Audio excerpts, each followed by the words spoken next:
Jesús nació en Belén de Judea en los días del rey Herodes.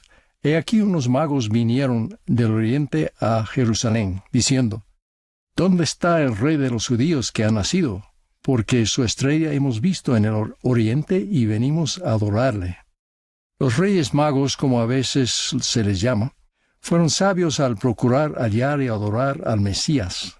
Para ellos, adorar significaba ofrecerle presentes de oro y preciadas especias aromáticas. ¿Qué significa adorar a Dios para ustedes y para mí? Cuando pensamos en la adoración, nuestros pensamientos comúnmente se tornan a los modos en que mostramos devoción religiosa, tanto en privado como en los servicios de la Iglesia. Al considerar la cuestión de adorar a nuestro Padre Celestial y a su Hijo amado nuestro Salvador, me han acudido a la mente 4 conceptos. Primero, las acciones que constituyen nuestra adoración. Segundo, las actitudes y sentimientos que son parte de nuestra adoración. Tercero, la exclusividad de nuestra adoración. Y cuarto, la necesidad de emular a los santos seres que adoramos. Primero, las acciones que constituyen nuestra adoración. Una de las formas más comunes e importantes de adoración es congregarse en un espacio consagrado para efectuar actos de devoción. El Señor dice: «Y para que más íntegramente te conserves sin mancha del mundo, irás a la casa de oración y ofrecerás tus sacramentos en mi día santo». Esa, desde luego, es nuestra principal motivación al edificar capillas. Pero si es necesario, un espacio no dedicado será suficiente si podemos investirlo de algún grado de santidad. Lo más importante es lo que hacemos cuando nos congregamos en el día del Señor. Desde luego, nos vestimos lo mejor que podamos de acuerdo con nuestros medios, no de forma extravagante, sino modesta, de un modo que indique nuestro respeto y reverencia por la Deidad. De igual manera, nuestra conducta es reverente y respetuosa. Adoramos al unirnos en oración, adoramos al cantar himnos, adoramos al instruirnos y aprender unos de otros. Jesús dice: «Recuerda que en el día del Señor, ofrecerás tus ofrendas y tus sacramentos al Altísimo, confesando tus pecados a tus hermanos y ante el Señor». No nos reunimos para entretener ni para que se nos entretenga, como por ejemplo por medio de una banda musical, sino para recordarlo a Él y ser más perfectamente instruidos en su Evangelio. En la conferencia general más reciente, el elder Patrick Kieran nos recordó que no nos reunimos en el día de reposo simplemente para asistir a la reunión sacramental y marcarlo en una lista. Nos reunimos para adorar. Existe una diferencia significativa entre las dos cosas. Asistir significa estar físicamente presente, pero adorar es alabar y venerar intencionalmente a nuestro Dios de una forma que nos transforma. Dedicar nuestros días de reposo al Señor y sus propósitos es en sí mismo un acto de adoración. Hace algunos años, el entonces elder Russell M. Nelson observó: ¿cómo santificamos el día de reposo?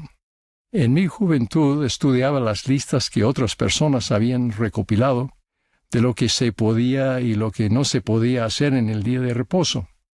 No fue sino hasta más adelante que aprendí de las Escrituras que mi conducta y mi actitud en el día de reposo constituían una señal entre mi Padre Celestial y yo. Con ese entendimiento ya no necesité más listas de lo que se podía y no se podía hacer. Cuando tenía que tomar una decisión en cuanto a si una actividad era o no era apropiada para el día de reposo, simplemente me preguntaba a mí mismo: ¿qué señal quiero darle a Dios? La adoración en el día del Señor está marcada por un énfasis particular en el gran sacrificio expiatorio de Jesucristo. Celebramos apropiada y especialmente su resurrección en la Pascua, pero también cada semana, al participar de los emblemas sacramentales de su expiación, incluyendo su resurrección. Para la persona contrita, tomar la Santa Cena es el acto central de la adoración del día de reposo. Adorar juntos como el cuerpo de Cristo tiene poder y beneficios singulares al enseñarnos, servirnos y sostenernos unos a otros. Como comunidad de santos nos fortalecemos unos a otros en la adoración y en la fe. Aún así, no podemos olvidar los actos diarios de adoración en los que participamos individualmente y en el hogar.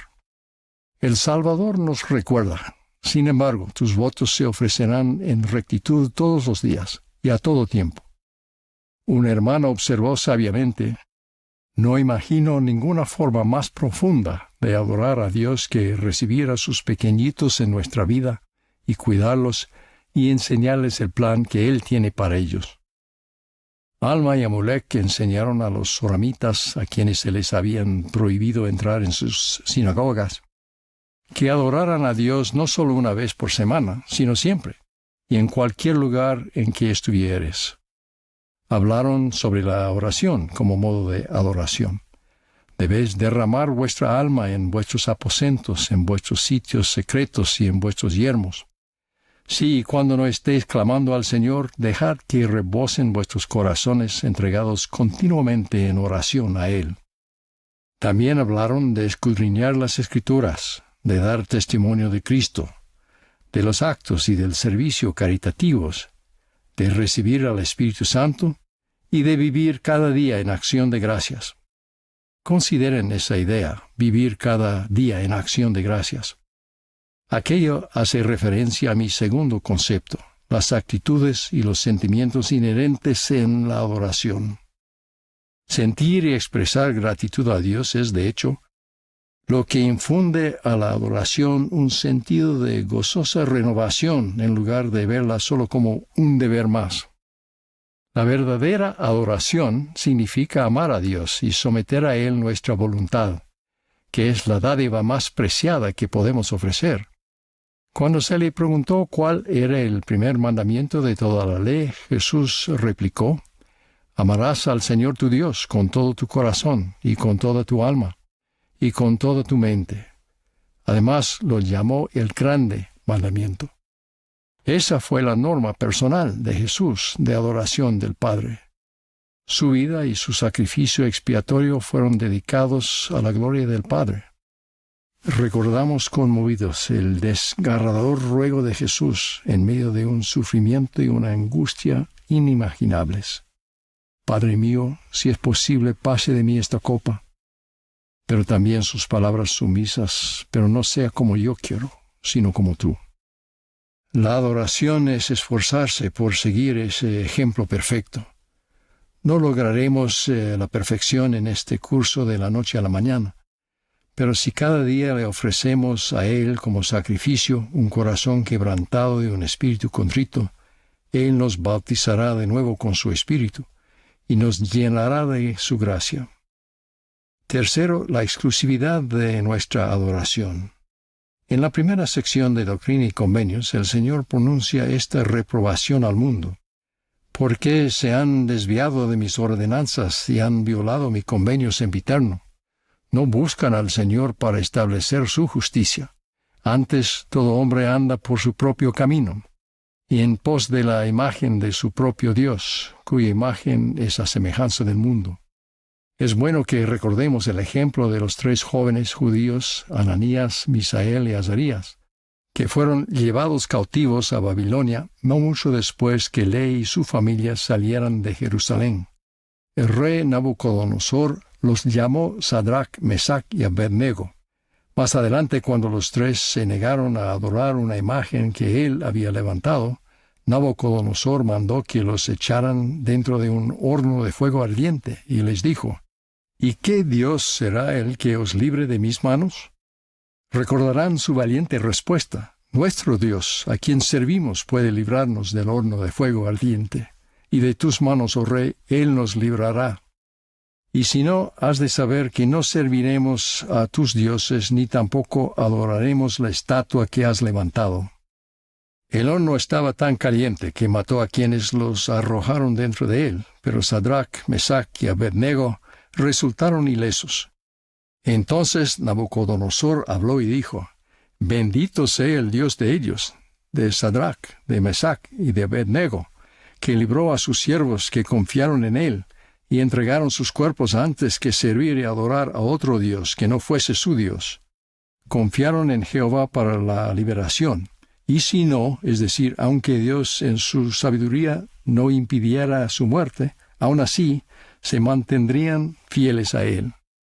Cualquier cosa que tenga precedencia por encima de la adoración al Padre y al Hijo se vuelve un ídolo.